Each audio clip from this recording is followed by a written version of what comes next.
علیکم، میں امداد سمرو. میرے پاس خبروں کا انبار لگا ہوا ہے، ڈھیر ہے خبروں کا، مگر اس میں ڈھونڈے بھی کوئی اچھی خبر نہیں مل رہی.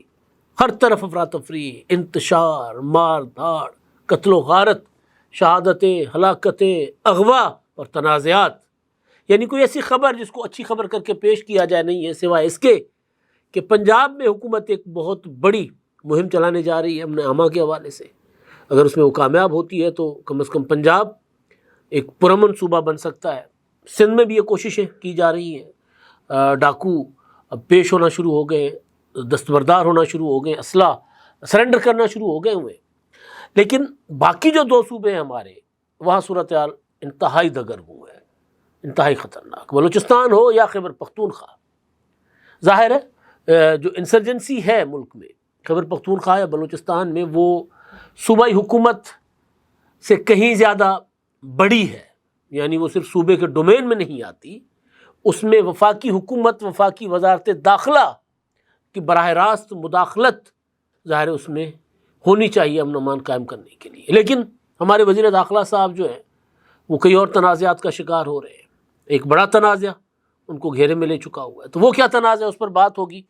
اور پہلے آغاز جو صورتحال کل پیش آئی ملک بھر میں، اور خاص طور پر جو خیبر پختونخوا اور بلوچستان، ایک تو بلوچستان میں، بلکہ ہنگو چلتے ہیں. ہنگو، خیبر پختونخوا، ڈیرہ اسماعیل خان، علی امین گنڈا پور کا علاقہ، جو ایک طرح سے رہن رکھ دیا گیا تھا.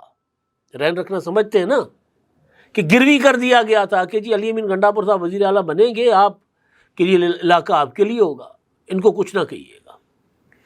اور علی امین گنڈا پور کے لیے ان کے مخالفین اور ان کی پارٹی کے لوگ بھی کہتے رہے کہ علی امین گنڈا پور بذات خود اپنے گھر جانے کے لیے بھی بھتہ دیتے ہیں. یہ کہا جاتا رہا بطور وزیر اعلیٰ. پھر آپ نے مولانا فضل الرحمان صاحب کے زبان سے سنا، اور پھر ہم نے آپ کو مسلسل آگاہ کیے رکھا کہ ڈیرہ اسماعیل خان ریجن جو ہے، ڈویژن جو ہے علی امین گنڈا پور کا، مولانا فضل الرحمان صاحب کا ڈویژن ہے وہ. ہمارے دوست فیصل کریم کنڈی کا تعلق وہاں سے ہے. وہاں پر سپہر کے بعد شہر ویران ہو جاتے ہیں. سڑکوں پہ یوں لگتا ہے کہ جیسے کرفیو ہے. پولیس تھانوں میں بند ہو جاتی ہے، اور مسلح جتھے جو ہے وہ سڑکوں پر دناتے پھرتے ہیں. یہ صورتحال رہی وہاں پر. اسی علاقے میں کئی حملے ہوئے دہشت گردوں کے. اب کل وہیں پہ حملہ ہوا. اب آپ دلچسپ یا شرمناک، دلچسپ تو نہیں، شرمناک صورتحال. منتخب وزیر اعلیٰ جو ہیں وہاں کے، وہ جناب چارسدہ میں تماشبینی کر رہے تھے، شوبدہ بازی کر رہے تھے. وہ کہتے ہیں کہ جی جب تک وہ ڈگڈگی بجا رہے ہیں نا، عمران خان صاحب اندر بیٹھ کے مداری بن کر مدار پناہ کر رہے ہیں، جب تک میری ان سے ملاقات نہیں ہوگی میں صوبہ نہیں چلاؤں گا، میں حکومت نہیں بناؤں گا. اور صوبے میں عالم یہ ہے کہ دہشت گرد حملہ کرتے ہیں اور ایس پی شہید ہو جاتے ہیں. اس سے پہلے اسی صوبے میں دہشت گرد حملہ کرتے ہیں، کرنل، میجر، 11 جوان ہمارے شہید ہو جاتے ہیں. اور یہ لوگ کیا کہتے ہیں کہ جن کے ساتھ مذاکرات کرے، یہ فالس فلیگ آپریشن ہے. اس طرح کی باتیں عمران خان نے کی نا. تو کل جو ہنگو میں واقعہ پیش آیا، پولیس حکام کے مطابق دہشت گردوں نے وہاں پر ہنگو میں، پہلے ہنگو کا علاقہ گلمینا، وہاں پر پولیس چیک پوسٹ کو بارودی مواد سے اڑایا. اس میں کوئی جانی نقصان نہیں ہوا. اور پولیس کے مطابق دھماکے کے بعد جب S S P operations Asad Zubair اور دیگر اہلکاروں کے ہمراہ جائے وقوع پر جا رہے تھے تو درابن کے مقام پر پولیس کی گاڑی کو بارودی مواد سے نشانہ بنایا گیا. اب درابن، کولاچی، یہ سارے وہ علاقے ہیں ڈیرہ اسماعیل خان کے آس پاس کے، جہاں پر خیبر پختونخوا کی حکومت کی نام کو رٹ نہیں ہے. نام کو رٹ نہیں ہے. ڈی ایس پی خانزیب محمد کے مطابق دھماکے میں ایس ایس پی اسد زبیر اور 2 پولیس اہلکار شہید ہو گئے، جبکہ 2 اہلکار زخمی ہوئے. پولیس حکام کا کہنا ہے کہ دھماکے میں شہید اور زخمی ہونے والے پولیس افسران اور اہلکاروں کو ڈسٹرکٹ ہیڈ کوارٹر اسپتال ہنگو منتقل کر دیا گیا. اب یہ جناب چند دن پہلے وفاقی وزیر داخلہ محسن نقوی صاحب نے انٹرنیشنل اداروں کے زیر استعمال گاڑیاں جو انہوں نے چھوڑ دیں، بلٹ پروف گاڑیاں، وہ خیبر پختونخوا کو دے دی. آئی جی لے کر چلے گئے. لیکن شعبدہ بازوں نے کہا نہیں جی ہم یہ نہیں لیں گے، یہ استعمال شدہ گاڑیاں ہیں. خود ویل اکوپڈ نہیں کر رہے اپنی پولیس کو.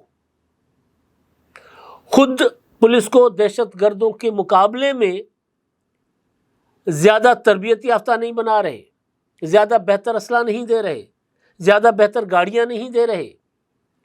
اور اگر وفاقی حکومت نے دہشت گردی کے خاتمے کی غرض سے اور مسلسل پولیس اور فورسز کی شہادتیں ہونے کی وجہ سے گاڑیاں دے دی بلٹ پروف، تو وہ شعبدہ بازوں نے واپس کر لی. بلوچستان والوں نے کہا ہمیں دے دو. پرسوں سندھ حکومت کی چٹھی گئی وفاقی حکومت کو کہ جی ہمیں دے دو، ہمیں چاہیے، ہم لے لیتے ہیں. اور یہ صاحب کہتے ہیں کہ جی نہیں، اب ہم اپنی لیں گے. انہوں نے بیڑا غرق کر دیا ہوا صوبے کا، اور وہاں پر پولیس کو انہوں نے ڈی مورلائز کیا ہوا ہے. پولیس کو پتہ ہی نہیں ہے کہ ہم نے کیا کرنا ہے. جب وزیر اعلیٰ کہے کہ ہم نے آپریشن نہیں کرنا، جب وہاں کے حکمران جماعت کے جو سربراہ ہیں عمران خان صاحب، وہ جب کہے کہ جی پولیس تعاون نہ کرے، حکومت تعاون نہ کرے، تو پولیس کس طرف جائے؟ لیکن اس کے باوجود خیبر پختونخوا کی غیور اور بہادر پولیس جو ہے وہ بہت بڑی قربانیاں دے رہی ہے. سب سے زیادہ قربانیاں فرنٹ لائن پر پولیس ہوتی ہے نا. پتہ نہیں کتنے افسر، کتنے جوان وہاں پر پولیس کے شہید ہوئے ہیں. آپریشنز بھی چل رہے ہیں خیبر پختونخوا میں. ٹانک وہی علاقہ ہے جی، ہنگو، ٹانک اور یہ سارا ڈیرہ اسماعیل خان کی ایریاز ہیں جنوبی کے پی کے. وہاں پر سیکورٹی فورسز نے کارروائیاں کی ہیں. 8 بھارتی اسپانسرڈ دہشت گرد ہلاک کیے جانے کا دعویٰ کیا جا رہا ہے. ایس پی آر نے بتایا، اپنے پریس ریلیز جاری کر کے بتایا کہ آپریشنز کے دوران سیکورٹی فورسز نے دہشت گردوں کے ٹھکانے کو مؤثر انداز میں نشانہ بنایا. شدید فائرنگ کے تبادلے میں 8 بھارتی خوارج ہلاک ہوئے. خوارج کے قبضے سے ہتھیار اور گولہ بارود برآمد ہوا. دہشت گرد سیکورٹی فورسز قانون نافذ کرنے والے اداروں، شہریوں کے خلاف متعدد دہشت گرد کارروائیوں میں ملوث تھے. ستائش کی گئی ہے حکومت کی جانب سے، وفاقی وزیر کی جانب سے، یہ سارے آپریشن کی. اچھا جی، اب چلتے ہیں بلوچستان. بلوچستان کے خزدار ضلع میں جو مسلسل دہشت گردی کے نشانے پر ہے، آپ کو یاد ہوگا کہ جب 11 مارچ کو جعفر ایکسپریس کو یرغمال بنایا گیا تھا، اس کے فوری بعد ایک اور دہشت گردی کی بہت بڑی واردات ہوئی تھی. وہ ہوئی تھی خزدار میں، جہاں اے پی ایس کی بس کو نشانہ بنایا گیا تھا. معصوم بچیوں کو شہید کیا گیا تھا، معصوم بچوں کو شہید کیا گیا تھا. تو خزدار میں مسلسل دہشت گردی کے نشانے پر ہے. خبریں یہ آ رہی ہیں کہ جی خزدار میں 18 مزدوروں کو اغوا کر لیا گیا، اور ایک ہفتے میں اغوا کا یہ دوسرا واقعہ ہے. جمعرات کو خزدار سے تقریباً 80 کلومیٹر دور نال کے علاقے کلیڑی میں واقعہ پیش آیا، جہاں درجنوں مسلح افراد نے سب سے پہلے شاہراہ کو بلاک کیا اور ٹریفک روک دی، اور پھر ایک نجی تعمیراتی کمپنی کے کیمپ اور کرش پلانٹ پر دھاوا بول دیا. یہ جو تعمیراتی کمپنی ہے ڈی بلوچ کمپنی ہے، اگر یہ میں غلط نہیں ہوں تو یہ سکندر جتوئی کی کمپنی ہے، اور یہ بڑی پرانی کمپنی ہے ڈی بلوچ نام سے. تو ان کے جو وہاں جو کام کرنے والے مزدور تھے، محنت کش تھے، ان کو اغوا کر لیا گیا، اور ان کا تعلق سندھ سے ہے. جن مزدوروں کو اغوا کیا گیا، زیادہ تر مزدوروں کا تعلق سندھ سے ہے. کمپنی ڈی بلوچ کے مینیجر ذوالفقار احمد نے تصدیق کی، اور ابتدائی طور پر انہوں نے بتایا کہ 20 مزدوروں کو اغوا کیا گیا تھا، تاہم بعد میں 2 مزدوروں کو چھوڑ دیا گیا. باقی 18 مزدور اب تک لاپتہ ہیں. کل رات گئے تک کی یہ اطلاعات تھیں کہ جی مزدور جو ہیں وہ لاپتہ ہیں. یہ جناب وہاں پر بلوچستان کی صورتحال ہے.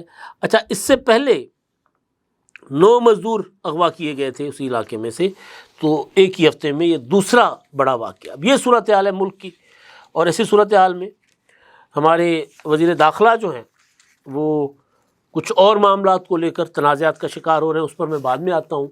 لیکن جو پنجاب میں ایک سی ڈی کے متنازع آپریشنز، انکاؤنٹرز، وہ تو ان کا اپنی جگہ ظاہر ڈسکشن میں وہ چیزیں ہیں، اس پر لوگ صحیح اور غلط کی بحث کر رہے ہیں.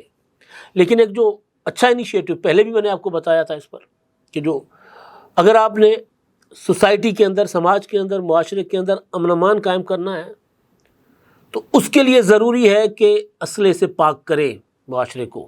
اسلحہ صرف ریاست کے پاس ہونا چاہیے بس، اور کسی کے پاس نہیں. جن ممالک میں 0 کرائم ریٹ ہے یا بہت کم کرائم ہے، وہاں پر اسلحہ نہیں ہے. میں نے اس دن بھی آپ کو بتایا تھا کہ آپ کو اکثر خبریں آتی ہوں گی کہ جی برطانیہ میں چھری سے وار کیا جاتا ہے کیونکہ وہاں اسلحہ رکھنے کی کسی کو اجازت نہیں ہے. کوئی دہشت گرد کسی پر حملہ کرتا ہے تو چھری سے حملہ کرتا ہے. امریکہ میں سب کو اسلحہ رکھنے کی اجازت ہے. اس کا نتیجہ کیا ہوتا ہے کہ جنونی، نفسیاتی مریض، وحشی، جو بھی اس کو نام دیں، وہ گنز اٹھاتے ہیں، بچوں کے اسکول میں داخل ہو جاتے ہیں اور بلا تفریق فائرنگ کر کے بچوں کو ہلاک کر دیتے ہیں. تو اسلحہ جو ہے امن کی ضمانت نہیں، امن کا دشمن ہے. ہاں، جو ریاست کے پاس اسلحہ ہوگا وہ امن کی ضمانت ہو سکتا ہے. جو افراد کے پاس، گروہوں کے پاس، قبائل کے پاس اسلحہ ہوتا ہے وہ کبھی بھی امن کی ضمانت نہیں ہوتا. تو ایک اچھا اقدام جو ہے وہ پنجاب حکومت کرنے جا رہی ہے کہ جی اسلحے سے پاک کیا جائے پورے صوبے کو، اور خاص طور ناجائز اسلحے سے. یہاں پر قانونی اسلحہ رکھنے کی اجازت ہے، میں تو اس کے بھی خلاف ہوں. قانونی اسلحہ بھی کسی کے پاس نہیں ہونا چاہیے. جب کسی کے پاس اسلحہ ہی نہیں ہوگا تو پھر لڑائیاں جھگڑے ہوں گے ہی نہیں. ڈنڈا سوٹا چلیں گے نا تو چلے، اس سے کوئی بچا ہو جاتا ہے. ورنہ دیکھیں نا، جو لوگ نکلتے ہیں جتھے لے کر کیونکہ ان کے پاس اسلحے ہوتے ہیں، وہ پھر کوئی کہیں بیٹھ جاتے ہیں، کوئی کہیں بیٹھ جاتے ہیں. کل آئی جی پنجاب ڈاکٹر عثمان انور اور سی سی ڈی کے سربراہ additional I G C C D Sohail Zafar Chattha, انہوں نے پریس کانفرنس کی تھی اور انہوں نے جو آپریشنز چل رہے ہیں پنجاب میں اس کی انہوں نے کہا کہ جی ہمارے ان آپریشنز کی وجہ سے، کارروائیوں کی وجہ سے، سختی کی وجہ سے 70% جرائم کم ہو گئے. اور اس پر آئی جی نے کہا کہ جی میں شاباش دیتا ہوں. لیکن ساتھ ساتھ پھر یہ بھی انہوں نے بتایا کہ جی پنجاب میں کچھ 27 اضلاع میں سیف سٹی پروگرام شروع کیا جا رہا ہے. یہ بہترین پروگرام ہے سیف سٹی کا، اچھا پروگرام ہے. اور انہوں نے لوگوں کو کہا کہ جی آپ کے پاس موقع ہے، جن کے پاس ناجائز اسلحہ ہے وہ خود جمع کروائیں، ورنہ ان کے خلاف کارروائی ہوگی. ڈیڈ لائن گزر جانے کے بعد کسی کو معافی نہیں دی جائے گی. یہ تو اسلحے کے حوالے سے انہوں نے بات کی اور یہ اچھی موو ہے. یہ بہت پہلے ہو جانی چاہیے تھی، ہوتی بھی رہتی ہے لیکن اتنی مؤثر نہیں ہوتی. پھر پتہ چلتا ہے کہ کسی بااثر شخص نے اسلحہ رکھا ہوا ہے ناجائز، وہ پکڑا جاتا ہے، وہ روک لو، پتہ نہیں کتنے بااثر لوگوں کے پاس ہو، پھر اس طرح روک لیا جاتا ہے. مجھے یاد ہے جب 2008 کی حکومت تھی، نہیں 2013 کی، جس میں شہباز شریف صاحب وزیر اعلیٰ تھے، نواز شریف صاحب وزیر اعظم بنے تھے، تو اس میں ایک بڑا آپریشن کیا گیا تھا پنجاب میں بجلی چوروں کے خلاف اور سوئی گیس کے چوروں کے خلاف. تو پتہ چلا کہ جناب شیخو پورہ، یہ علاقے جتنے بھی ہیں، گجرانوالا، وہاں پر لوگوں نے گیس چوری کر کے، صنعت کاروں نے فیکٹریوں میں پائپ لائن، مطلب کنڈی ہوتی ہے نا لگا کے، کنیکشن جعلی، کنیکشن چوری کے کنیکشن لگا کے اندر چھوٹے چھوٹے پاور ہاؤسز بنائے ہوئے، اس سے چل رہی ہوتی تھی. جب پکڑنا شروع کیا تو پتہ چلا کہ یہ بھی اپنا ہے، یہ بھی اپنا ہے، یہ بھی اپنا ہے، یہ بھی سپورٹر، یہ بھی سپورٹر. تو وہ ایکشن ایک طرح سے بند ہو گئی. یہ بڑا آن ریکارڈ باتیں ہیں. تو اسی طرح ناجائز اسلحے کو جمع کرنے کے لیے ایکشنز تو پہلے بھی ہوتے ہیں. ناجائز اسلحے کے خلاف مہم شروع کرو، اسلحہ جمع کرواؤ، وہ تو ہوتے رہتے ہیں. پھر پتہ چلتا ہے کہ نہیں یار، یہ تو اب دیکھیں نا، اب اس میں تو اپنے بھی رگڑے جا رہے ہیں. اس طرح نہیں ہونا چاہیے. بہت اچھی موو ہے. اور اس میں پریس کانفرنس کے دوران آئی جی عثمان انور صاحب سے پوچھا گیا تھا سعد رضوی کا اور انس رضوی کا، تو انہوں نے کہا کہ جی ہمیں نہیں پتہ وہ کدھر ہے، ہمارے پاس نہیں ہے. اور ایک اور چیز انہوں نے کی، سی سی ڈی کے جو اپنا ہے ایڈیشنل آئی جی سہیل ظفر چٹھا نے، کہ جتنے کرمنلس ہیں یا جن کی اپنی لڑائیاں ہیں آپسی، چاہے وہ برادری کی لڑائیاں ہیں یا جو بھی، وہ آپس میں صلح کر لیں یا پھر دبئی چلے جائیں. یہاں رہیں گے تو ان کو نہیں بخشا جائے گا. تو ایک کلیئر میسج تھا پچھلے دنوں. تیفی بٹ کا معاملہ، گوگی بٹ کا پتہ نہیں چل رہا وہ کدھر ہے. تو اس طرح کا ایک سخت ایکشن جو ہے انہوں نے بتایا ہے کہ جی پنجاب میں کیا جا رہا ہے اور کسی صورت برداشت نہیں کیا جائے گا. اچھا جی، میری نظر پڑی ایک ویڈیو پر، علی ترین، جہانگیر ترین کے نوجوان صاحبزادے ہیں اور جو ملتان سلطان کے اونر ہیں فرنچائز کے پی ایس ایل کی. اس سے پہلے ان کے چچا جو ہیں وہ کرتے تھے، جو اپنا اس کو چلاتے تھے، عالمگیر خان ترین میرا خیال نام تھا ان کا، جن کا ایک انسیڈنٹ میں ایک خودکشی انہوں نے کر لی تھی. تو اس کے بعد علی ترین فل فلیج اس کو چلا رہے ہیں. اب ان کا ٹسل شروع ہو گیا. پی سی بی نے ان کے جو تنقید تھی پی ایس ایل کے انتظامات کے حوالے سے، پی ایس ایل کی جو گزشتہ جو تھا وہ ٹورنامنٹ تھا اس کے حوالے سے اور کئی چیزوں پر انہوں نے تنقید کی. اور رویہ جو ہے پی سی بی انتظامیہ کا PSL کی انتظامیہ کا کہ جی وہ نہ مشاورت کرتے نہ کچھ بس، اور پھر یہ بھی انہوں نے کہا کہ جی انہوں نے کوئی نان پیشہ ور قسم کے پروفیشنل لوگ رکھے ہوئے ہیں. تو اس پر ان کو نوٹس بھیجا گیا تھا کہ جی آپ شوکاز نوٹس کہ آپ کو بلیک لسٹ کیوں نہ کر دیا جائے. اب کیونکہ مرحلہ جو ہے جس مرحلے پر یہ تنازع شروع ہوا ہے 10 سال ہو گئے، اور 2025 دسمبر 2025 یعنی 2 ماہ بعد فرنچائز اونرشپ کے رائٹس رینیو ہونے، تو اس میں ان کو یہ کہنا، ان کو نوٹس بھیجا گیا تو کہ جی آپ کو تو پھر بلیک لسٹ کر دیا جائے گا.